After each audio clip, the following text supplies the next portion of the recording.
NC State. So 2 red teams, great news for them.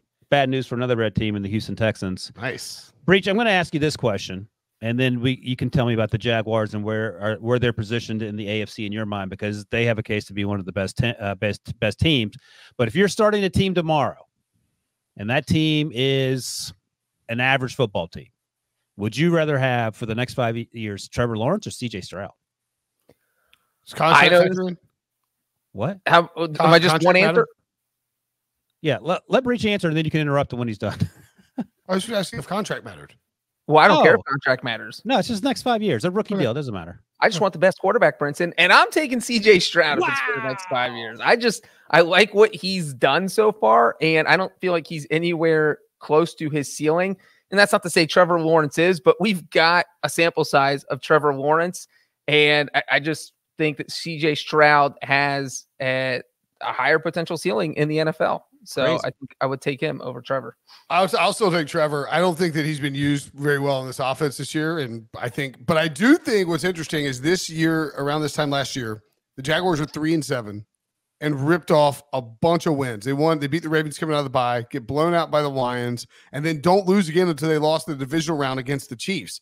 And I think we might see something similar. And I think that the growth pattern for Trevor Lawrence, and look, if you want to criticize him, you want to criticize Doug Peterson, you want to do whatever, that's fine. Like, there are plenty of reasons to criticize the Jaguars and Trevor Lawrence and how he's played in that offense and everything. But I do think that the growth pattern is just different. And we talked about this last year. Urban Meyer's first year, he lost the whole first year. You think about what C.J. Stroud's got: a good offensive line, underrated weapons, great coaching. It's the opposite of what Trevor Lawrence had his first year. Doug Peterson's scheme and the offensive approach, I still don't love. I think I'll tell you what's really interesting to me is if Frank Reich gets fired from the Panthers and ends up going to Jacksonville at any point to be there. Let me stop you there, because people were talking about that nonsense about the Steelers hiring Frank Reich. Why would Frank Reich's offense work somewhere where it's currently not working and it's been absolutely abysmal? Like, why is that? There's no better protection and better weapons. I mean, he and Doug Peterson won a Super Bowl together with Carson Wentz and Nick Foles. Okay. I'm just going on what my eyes have told me. I mean, in that case, bring Carson Wentz back. Well, I mean, did Frank Reich want C.J. Stroud? And would his offense look better with C.J. Stroud? It depends on who you ask. Well, I'm just saying. At any rate, I will take Trevor Lawrence, but I mean, C.J. Stroud's been awesome, and he was awesome in this game. And look, the Thanksgiving game. Thanksgiving Day takes 3 games off the slate. Black Friday takes another one off the slate. You got Sunday night. You got Monday night. So we had the 6 games in the 1 o'clock window on Sunday were not that exciting games. Like this was probably nobody scored more than 30 points on that entire there's 6 games.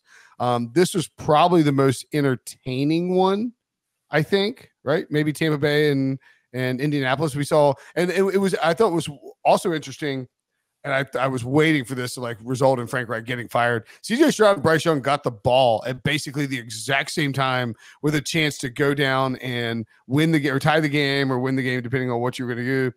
CJ Stroud, 11 plays, 45 yards, picks up 4 first downs, gets to the Jacksonville 39. Texans miss a field goal to tie the game. The Panthers went 4 yards and turned it over on downs. So that tells you the state of those 2 rookie quarterbacks at the moment.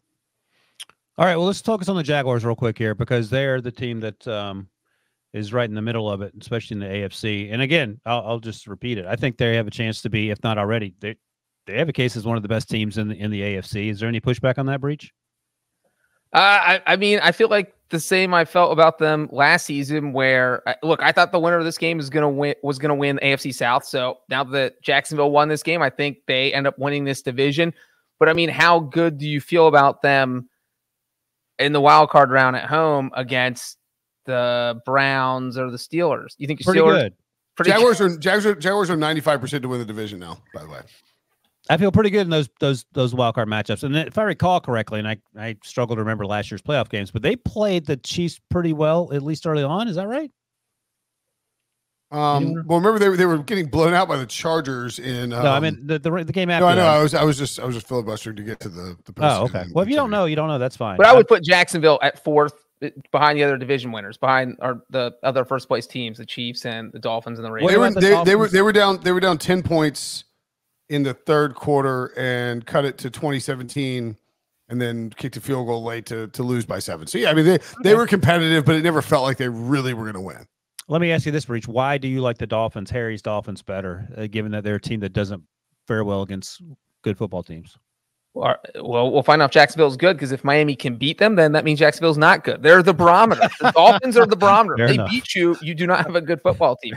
I think the Dolphins just have a lot of offensive weapons. I think that a team like Jacksonville that can struggle in the secondary would have trouble stopping all of Miami's weapons. But, we'll find out when they have the Florida Bowl in the playoffs, when these two teams face each other in the divisional round. That's a prediction right now.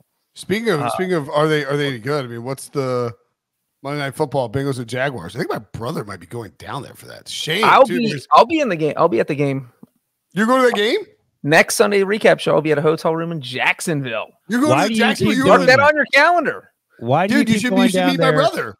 Why do you keep going down there and getting Bengals players hurt? To answer answer Brinson's question, tell your brother to call me. It's my brother's 40th birthday next Sunday, and he decided he wanted to celebrate in Jacksonville by going to the Bengals game on Monday night. Words never spoken before in human history. Never, ever. Oddly enough, I think my I know Charlie's going. I had originally planned. I was like, yeah, I'll just go down there on Monday, like cover the game. It's like, well, now the Jaguars are probably going to be what 7.5, 8-point favorites. No, it's lower than that. I bet it's 5.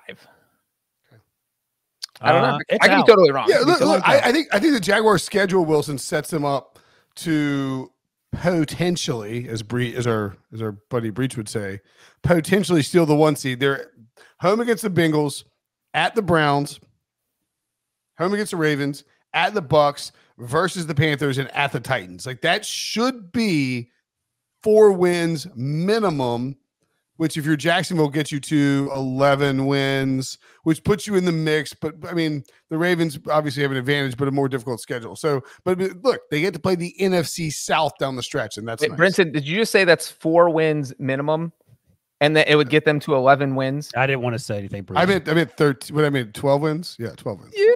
NC State math degrees paying out. I was looking at the page. I was like, 7-3 doesn't sound right. Yeah, it'd be 12 wins. I don't know that 12 wins get you the 1 seed. If they have to beat the Ravens. If they beat the Ravens, the 1 seed is very much